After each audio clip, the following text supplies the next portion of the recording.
And the reason it's important to kind of have this conceptual framework for the kinds of experiences that we are cultivating here is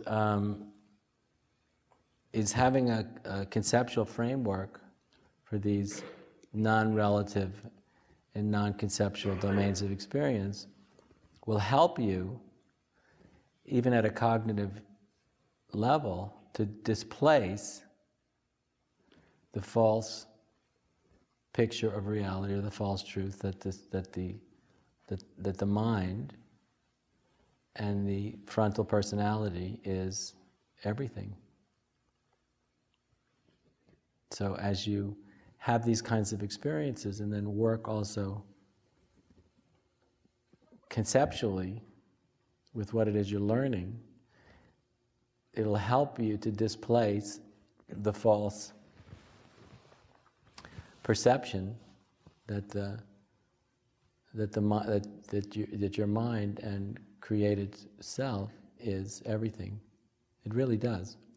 So you need the experience for the conceptualization to have weight and real value, because then the concept will actually represent something, you know, this non-conceptual realm that you know directly at the level of experience.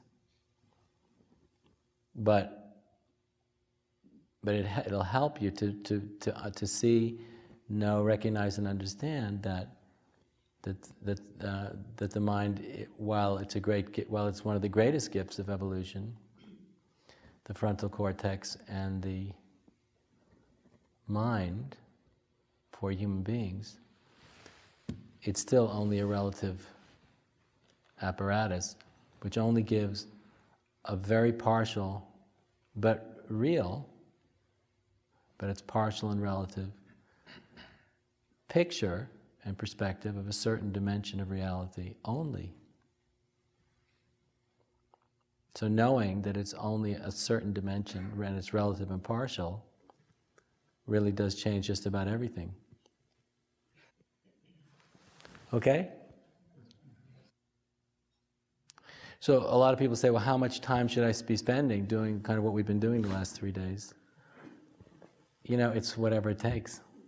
There's no particular prescription that's going to fit everybody. It's whatever it's going to take to convince you of these truths. Whatever it's going to take to convince you. And nothing less than that's going to be enough. So you figure it out. Depends how important it is to you. If you create the right conditions, it's not that difficult to awaken to these deeper dimensions of reality and of the self. But believe you me, as easy as it is to awaken given the right conditions, it's very easy to forget much more quickly even than you can imagine. And most everybody does. Even people that think they're really swimming in this stuff still manage to forget because it's so subtle. So that's the issue, that's the challenge here. So what is it going to take for you, you know, never to forget the truth of these truths that we are uncovering together and looking into together. And it's just something that nobody can take for granted. Because the minute we take for granted that we know something like this, we've pushed it away. And people do that all the time, including people who teach this stuff. So I can't overestimate how important it is to take a lot of the things I'm saying very seriously, because how cognizant you can remain to these absolute truths, you know, that'll just change it'll change just about everything in your life.